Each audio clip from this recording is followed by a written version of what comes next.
সকালবেলা একেবারে office time peak hour, সেই সময় শিয়ালদা স্টেশনের 13 নম্বর প্ল্যাটফর্ম। দেখুন 13 নম্বর প্ল্যাটফর্ম কেন দেখাচ্ছি, কারণ একদিকে যেমন জনস্রোত, তেমনি অন্যদিকে প্ল্যাটফর্মের অন্যদিকে আশাকর্মীদের স্রোত রয়েছে। আশাকর্মীরা একসঙ্গে বসে, দেখুন এই জায়গায় যারা রয়েছেন তারা কিন্তু নিত্যযাত্রী নন, তারা কিন্তু আশাকর্মীরা তারা আন্দোলন করছেন, তারা আন্দোলনে অবস্থান করছেন এবং অবস্থান বিক্ষোভ করছেন।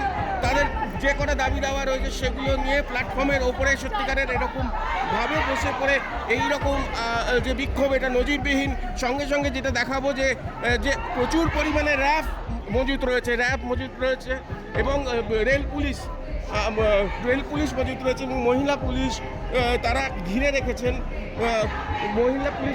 রেখেছেন এই আশাকর্মীদের, এবং সংখ্যাটা নেহাত কম নয়। আমরা যেটা প্রথমে দেখতে পাচ্ছি যে প্ল্যাকার্ড দেখতে পাচ্ছি, সেখানে দেখা যাচ্ছে যে কোচবিহার থেকে আসা যারা আশাকর্মী তাদের যেমন তাদের প্রতিনিধিরা রয়েছেন, সেরকম জলপাইগুড়ি থেকে এসেছেন, এরকম বিভিন্ন জেলা থেকে আসা আশাকর্মীরা তারা কিন্তু এখানে জমায়েত হয়েছেন, বিক্ষোভ দেখাচ্ছেন। এটা খুব নজিরবিহীনভাবে প্ল্যাটফর্মে পুলিশ এভাবে আমাদেরকে অপদস্থ করছে এবং আটকানোর চেষ্টা করছে। স্বাস্থ্য ভবন আমাদেরকে কথা দিয়েছিলেন যে আগামী 21শে জানুয়ারি আজকে আমাদের সঙ্গে মিট করবেন। গত 7 তারিখে আমি 15 জনের টিমে আমি ছিলাম এবং স্বাস্থ্য সচিবের সঙ্গে আলোচনা হয়। আলোচনার মাধ্যমে যে কটা দাবি আমাদের এসছে সেগুলো বাস্তবায়িত হয়নি।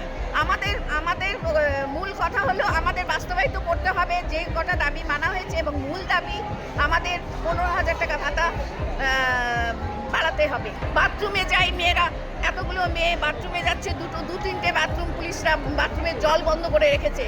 চোখের ইশারা চলছে, আমি সমানে পুলিশকে ধরছি যে আপনি চোখের ইশারা দিয়ে কি বলতে চাচ্ছেন? আমরা এত দূর থেকে এসেছি, আমরা মেয়ে ছেলে, আজকে আমাদের রাজ্যে আমরা সেফটি না। তারা স্লোগান দিচ্ছেন, তাদের বিক্ষোভ জানাচ্ছেন।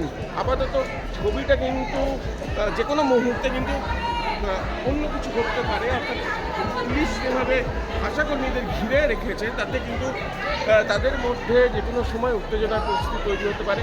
এটাই আপাতত ছবি শিয়ালদা স্টেশন থেকে। প্রত্যয়ের সঙ্গে প্রীতম দে, এই সময় অনলাইন।